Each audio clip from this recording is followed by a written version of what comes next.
Wow, wow, wow. Hi, everybody. Welcome back to our channel on Concanto 23, our YouTube channel where we educate you about your finances and take you through your finance journey as you build your financial muscles. I'm your host and your financial coach, Louisa Libese. With me here is Anthony, my colleague. And today we want to have a discussion, just a brief discussion about data analysis. And at the end of it, if you have any questions, you can just ask on the comment section. If you have anything to say, you can go and comment right straight at the comment section. So thank you. And Anthony, I believe you're having a nice time. Yes, I have Hi, a nice time. Everything's okay here. What about there? I'm really doing great. So I've really been trying to figure out how to calculate data analysis in personal finance. And I believe and I think that you could be having any ideas. Do you have any ideas on the same? Yes, I can try. According to the knowledge that I have, I know we have to share some things that is going to help us and uplift us in our personal finances. So Mm-hmm. I can tell you that there are several steps we can follow to calculate data analysis in personal finances. First, Mm-hmm. what you Mm-hmm. need to do is to gather all Mm-hmm. your financial document. Like, for example, you have to gather all your financial data, such as the bank statement. You also need Mm-hmm. to have your investment account statement and credit card statement. So by that, I mean you need to bring on board every financial statement that you have. You gather them. Oh, wow. So uh, for some people, I think they have M-Pesa. Is that also included? Yeah, Like if the M-Pesa statement? Yeah, M-Pesa statement also can work. And if you live in America, then you can have Cash App statement, Zealous statement, or the Oh, transaction that you made. So you can get all those statements, and it's going to help you when you're doing your data analysis in personal finances. so I think that makes a lot of sense. What happens, or what is the next step once you have all the statements? The next step is to categorize uh, our income and expenses. We Mm-hmm. can create a category like income, housing, utility, grocery, transportation, entertainment, and savings. Mm-hmm. Wow. Uh-huh. You can hear me? Yes, I'm getting here. Okay, okay. Okay, and once we have everything categorized, so how do we like calculate the data? Okay, once you have everything categorized, what we can now start is by adding up the total income and the total expenses for each Mhm. category over a specific time period, like monthly or yearly. Okay, can I just ask you this? You see, though I don't believe in like having a net worth on yourself or putting a net worth on yourself, but is that how people also calculate their net worth? Uh, I can say like 30%, I can say yes. Uh, Mm-hmm. but when you calculate your net worth, you have to look at the number of investment and the properties that you have. Mm-hmm. And Oh. when you have that, then Mm-hmm. you have to subtract with the the the loan that you have. So the balance, then that will be your network. Like for example, you have apartments, you have the land, you have the ant Mm-hmm. cattle, you have the Mm-hmm. vehicles, And then you have the loan that you took to invest, to have all this investment or this asset, and you've paid, but you are remaining with, like, let me assume that you're remaining with 200,000. So what you need to do after calculating all the total, then you have to subtract the 200,000 that doesn't belong to you, because net worth is yours. You can't calculate plus the things that belong to someone else. Okay. And I just, let me ask this, because now that you've said one has to gather all the statements and those documents, what if you have a missing statement or document? I think it will not really make sense, because what you need to know is you want to look at what you have, and you want to have, because the reason why you're doing a data analysis on your statement, you need to know where are you standing as far as personal finance is concerned. So when you are missing a statement, what you need to do, you need to look for them. You take your time. It's not something that you're rushing. You can take your time and look how you can get the statement ready before you do the analysis. Oh, okay. Wow, now I get it. I get it now. So we add up the income and the expenses, but what can we do with these numbers? What can we do with the numbers? Okay, with these numbers, we can calculate the average monthly or yearly income and expenses, and this will give us a better understanding of our financial pattern and trend. Wow, that sounds really useful. So are there any other calculations that one has to consider?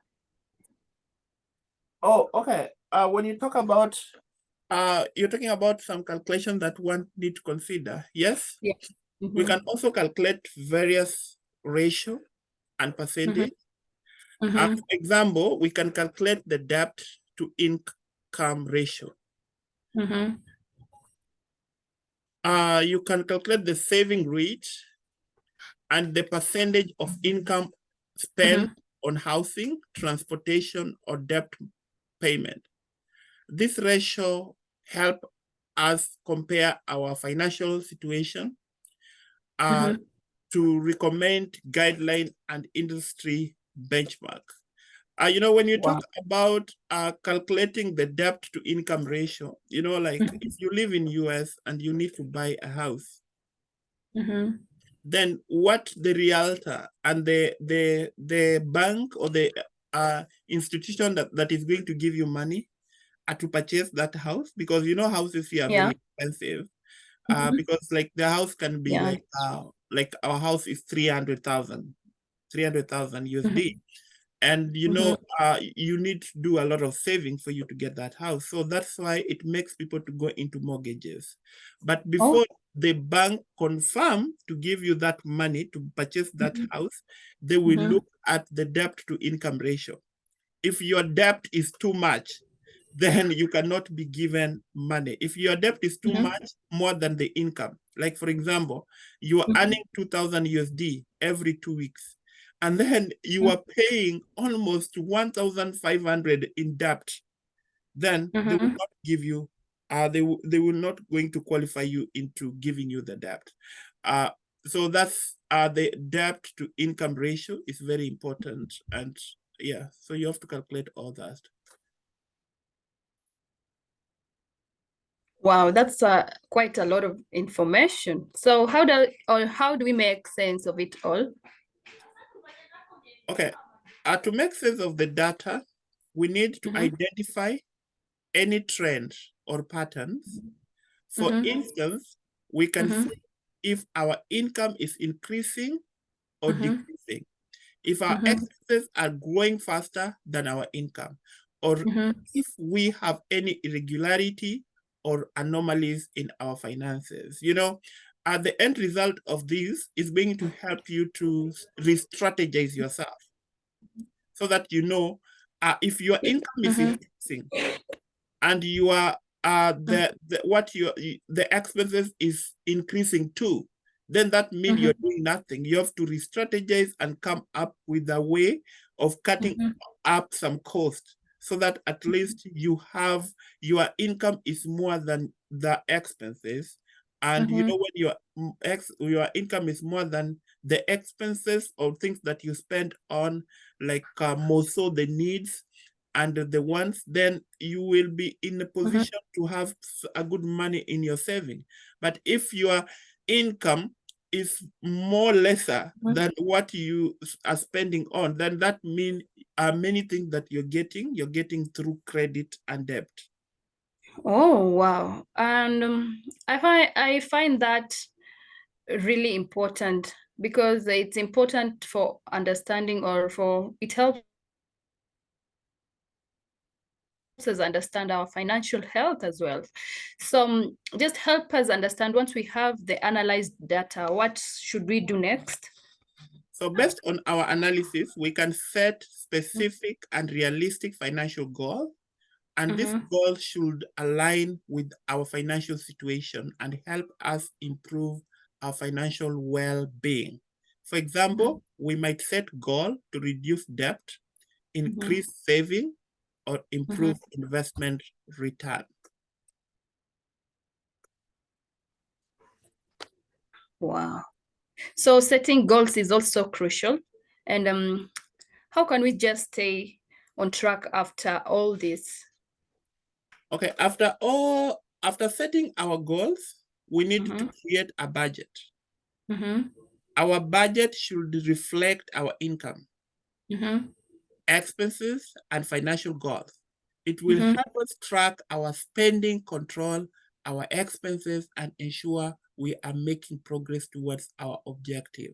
You know, that's why many times I do tell people that, you know, some of us, we like free, just having a free life. Like you are just there, nothing is pushing you. There's nothing that you have.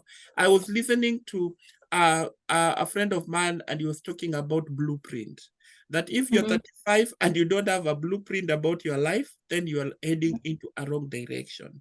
You know, blueprint is like, you need to have, how do you want something to be in your future? So for example, you need to have a goal, okay?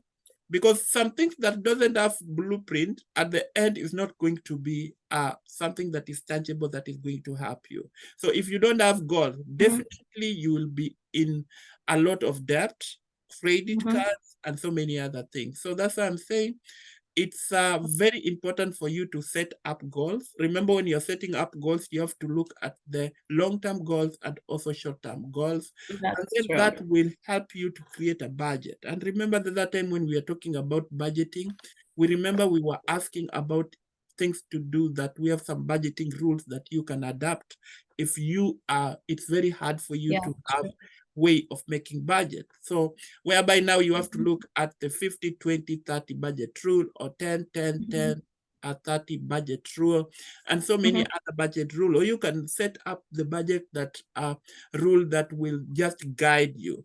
And with that, I want to tell you that your budget, if you do like that, it will reflect on your income, your expenses, and your financial goal.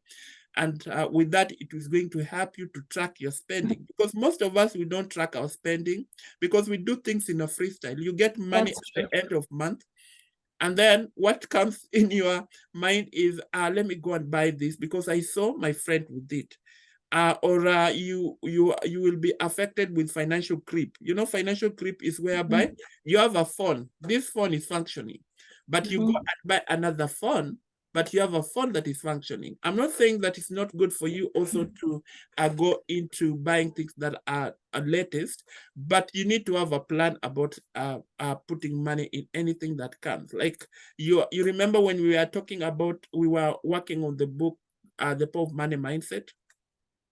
And mentioned there about something about, you know, like you have a you know, because for you have a Toyota Corolla or Toyota Camry, a good car that can take you from one place to another. But because your friend is having a Lamborghini, then you want to go for a Lamborghini, and yet your income is more lesser than him. You don't know where he gets money, because some people don't depend only on salary. They have other passive income that gives them money. So if you're calculating your strength in terms of someone's salary, he might be your junior, or she might be your junior at work, but he or she has other ways of getting money passively while he's sleeping. Remember the video of getting money while you're sleeping. So this person might be in a passive income that is just getting money and is there. So you see him at work, you think that he's just straining with the salary that he gets. So we have to walk in our lane. Wow. Also, due to pressure and competition, that's why people just go about doing things beyond their budget when they can't even plan themselves. What you're saying is really right, and it sounds really comprehensive, like a comprehensive approach to personal finance. So is there anything else that we need to know? Personal finance is dynamic, so we should regularly review and update our data analysis. As our financial situation changes, we need to revisit our income expenses ratio and goals to ensure we are on track and making any necessary adjustment. Because you remember that the price of unga last year and the price of unga now is different. So if you are basing on your data analysis on the expenses of the unga that you bought last year and the one that you're buying now, or the gas or the fuel for your car, then you might be in going into a wrong direction. You might not really get the real figure that you want, so that it can help you to review your what you need to do in terms of your goal and others. So make sure that you revisit mostly income, expenses, and you make sure that regularly you review and update your data analysis, so that at the end you'll be in the right track. Wow, what you're saying is really true, because you find that most of us don't really go to adjust our goals. And like right now, the year is almost coming to an end. Someone is already or still sticking to their goals from January. And we know that the times have changed and you need to adjust your goals. And it would be good if we just adjust our goals, adjust our budgets, and like the way you've said, it would just be good if we keep track and record of everything, because one day the prices are changing, and it would really be a better idea if we just adjust our goals, our expenses, we track them, and that will really be of help in data like in analyzing our data when it comes to personal finance, just like you're saying. So I feel more confident now in calculating data analysis in my personal finance. I hope that you are also confident in doing the same. So thanks for sharing your insights, Anthony. You're welcome. And that's why I like saying, let me mention this, because before we conclude, when you talked about adjusting of your goals, like, you remember the video that we said about our goals, and I remember giving an example that at 31st of every year in January, that is December to January, that night, you remember when people go to church and they're praying about what will happen for them for the next year. All of us, we have positive energy, we are asking God for great thing, and then you go and write down your resolution and other things, okay? So at the end, maybe it is now mid of the year and you have not achieved some of them. Like, for example, a good example is if you are praying to get to give birth in 2023, then by 2023 June, you have no even a sign of you have not even conceived. So that means you will not give birth that year. You have to give birth in 2024. So that is the goal that you need to readjust. Like, for example, you know that you want to buy a property and that property is too much money. And by the month of August, you have not done it. And you had set your sight that you're going to make that goal achievable by maybe December. Maybe by 2023. So you have to push that to next year. So you don't need to feel discouraged. We need to have a goal. We have to have a great plan. Yesterday we were talking about planning yourself and organizing yourself, that even God has planning when he was creating us and placing us in the world. So I want to say, Louisa, thank you very much. I'm glad I could help. Remember, data analysis in personal finance is essential for making informed decisions and improving our overall financial well-being. So for the listener, I want to request if you can go to the subscribe button and hit that subscribe button, and also you can even hit the thumb up, and you can also personalize this video into hitting that bell so that you'll get notification in every video that we put in this channel. And another thing, I want you to believe that we have our My Pocket Friend Abroad is a great book, and Louisa will talk about it, that I need you also to go to Amazon, to all the platforms that they're selling books, and buy that book. It's a good book that is going to guide you in your personal finances. Anyway, thank you very much. Louisa, do you have anything? Yeah, I just want to say once again, thank you for sharing your insights, because data analysis in personal finance is really an important thing that we really need to nurture and make it part of our lives. And I feel so excited having that knowledge. And as you've said, for more knowledge, let's just get the book Anthony has talked about, My Pocket Friend Abroad. And as I keep saying that, if you can't grab your copy, then you'll have yourself to blame. Why? Because you find that most of the people abroad make wrong choices when it comes to their finances. Like yesterday, we shared a story about Uncle Musa, who stayed in the US for 40 years, retired at 70. He's too old. His health is bad. Now he's living in his living room while his caretaker is living in his bedroom. So you don't want to end up like Uncle Musa. And that's why I really advise a lot of people to just get that book so that you can make wise financial decisions, especially those living abroad. And to add on that, I want to remind you that we have the kids finance classes, and enrolling is going on. So enroll your kid, because you want your kid to be well equipped when it comes to financial literacy, and you don't want them to be left out, so that in future when they grow up, they're able to make like good financial decisions, and they are on track and disciplined when it comes to finances. Once again, thank you. And our monthly webinar and Zoom sessions, we will just inform you about it. And don't forget to hit the subscribe button. Don't forget to like the video if you like it. Don't forget to leave your comments. Don't forget to follow us on Instagram at Concanto23. And don't forget to send us an email at Concanto23. No, Concanto@gmail.com. Sorry for that. And I'm so glad today we had to share this. I hope it will be of much importance, not only to you, to everybody around you. Once you get this message, you can spread it to other person. You can ask your friends to like or follow us. And with that, I just want to say thank you, and God bless you. And thank you for being part of this discussion. And thank you, Anthony. Thank you very much. Yeah, we appreciate you being with us. Thank you. God bless you.